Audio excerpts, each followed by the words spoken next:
La chronique astrophysique. Sylvie Vauclair.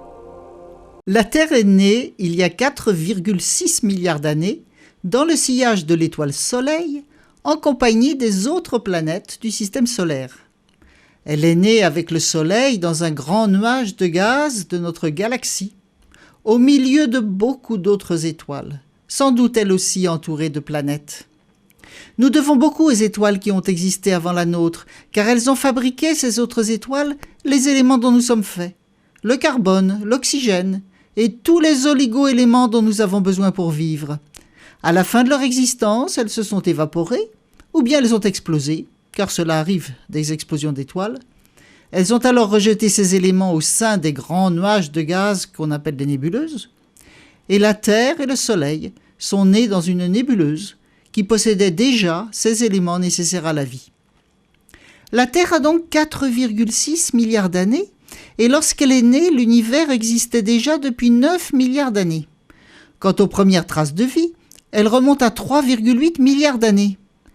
Tous ces chiffres donnent le tournis. Pour mieux les appréhender, il est bien de les ramener à une taille humaine.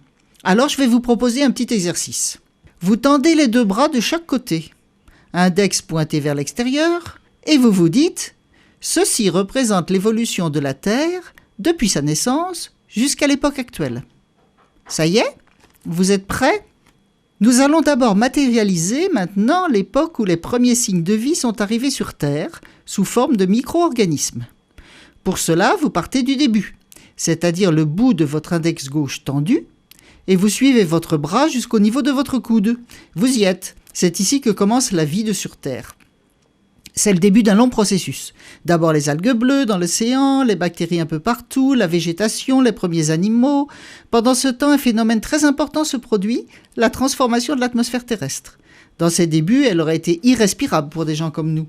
Mais les végétaux lui apportent petit à petit les éléments qui nous sont nécessaires, surtout l'oxygène que nous respirons, et l'ozone, qui nous protège des rayons nocifs venant de l'espace. Maintenant, nous allons parler de la naissance des premiers mammifères. Pour y arriver, vous allez reprendre vos bras tendus avec les index pointés. Vous repartez du début, au bout de l'index gauche, vous passez le coude gauche qui correspond au début de la vie sur la Terre, et vous continuez en passant devant la poitrine pour atteindre votre bras droit. Et vous continuez encore jusqu'à vous arrêter au niveau du poignet de votre main droite. Et oui, il a fallu tout ce temps depuis le début de la vie pour que naissent les premiers mammifères. Et qu'en est-il des hommes? Les plus vieux squelettes d'hominidés, c'est-à-dire des personnages bipèdes qui marchaient sur leurs jambes arrière, remontent à quelques millions d'années. Cela semble énorme pour nous, qui vivons moins de 100 ans. Et pourtant, ce n'est rien du tout par rapport à l'âge de la Terre. Dans notre schéma, où on part de l'index gauche tendu au bout du bras tendu pour nous diriger vers l'index droit, les premiers hominidés arrivent, vous savez où? À l'endroit de la petite partie blanche qui se trouve au bout de l'ongle de votre index droit. N'est-ce pas étonnant? N'est-ce pas impressionnant de penser que la vie sur la Terre a existé pendant si longtemps et que nous venons juste d'y prendre place? N'y a-t-il pas là de quoi réfléchir et acquérir un peu d'humilité?